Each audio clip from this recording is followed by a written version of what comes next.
आज कोकणात मुसळधार पावसाचा अंदाज। ठाणे, रायगड, रत्नागिरी आणि सिंधुदुर्गासाठी ऑरेंज अलर्ट, तर उत्तर महाराष्ट्रात काही भागात अतिमुसळधार पावसाचा अंदाज। नाशिकच्या गोदावरीची पूरस्थिती कायम। धरणाच्या पाणलोट क्षेत्रात पावसाचा जोर कायम असल्याने विसर्ग सुरूच। रामकुंडाच्या बाहेर रस्त्यावर आलं पुराचं पाणी। खडकवासला धरणातून मुठा नदीपात्रात पाण्याचा विसर्ग। नागरिकांना सतर्कतेचा इशारा।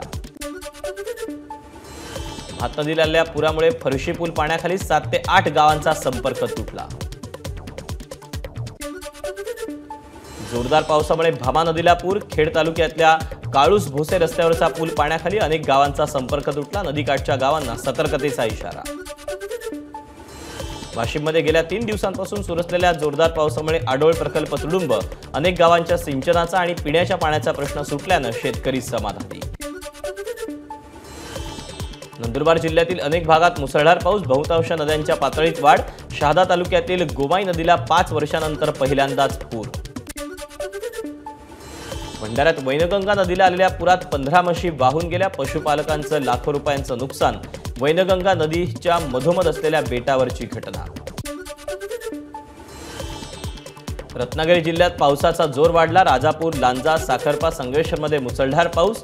शेतकऱ्यांना दिलासा। नाशिकच्या निफाडमधील नांदूर मध्यमेश्वर धरणातून 52,308 क्युसेकनं विसर्ग। नदीकाठच्या गावांना सतर्कतेचा इशारा। उजनी धरणातून भीमा नदीमध्ये 60,000 क्युसेकनं विसर्ग, तर वीर धरणातूनही 50,000 क्युसेकनं विसर्ग। भीमा आणि नीरा नदीकाठच्या गावांना सतर्कतेचा इशारा। नाशिकमध्ये सुरू असलेल्या संततधार पावसामुळे सोमेश्वर धबधबा प्रवाहित होण्याची शक्यता।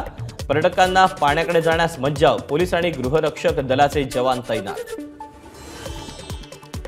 धुळ्यात पावसाअभावी करपून जाणाऱ्या पिकांना जास्त पावसाचा फटका। सततच्या पावसाने पिकं सडण्याची भीती।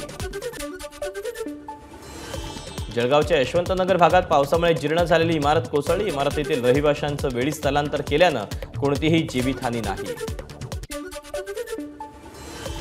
सिंधुदुर्गच्या फोंडा घाटात कोसळलेला ट्रक काढण्यात यश। ट्रक बाहेर काढण्यासाठी घाटातली वाहतूक 3 तास बंद करण्यात आल्यानं वाहनांच्या लांबच लांब रांगा। 7,015 कोटींच्या नार पार गिरणा नदीजोड प्रकल्पाला मंत्रिमंडळाच्या बैठकीत मान्यता। तब्बल 2.5 लाख हेक्टर सिंचन क्षेत्र वाढवण्यासाठी मदत होणार।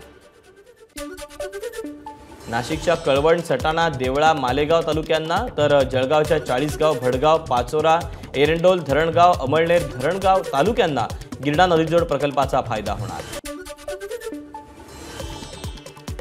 देशातील पहिली विजेवर चालणारी एलिव्हेटेड बस सेवा नागपुरात सुरू होईल। रिंग रोडवर 50 किलोमीटरपर्यंत ही खास बस सेवा चालवली जाईल।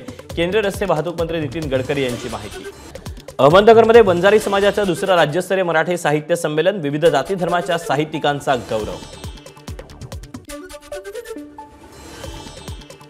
साईबाबांच्या साईनगरीला मिळणार नवी ओळख। शिर्डी शहराचा 50 मेगावॉट असलेला वीज पुरवठा आता सौर ऊर्जेवर होणार। शिर्डी सौर ऊर्जेवर चालणारं देशातलं पहिलं तीर्थक्षेत्र असेल।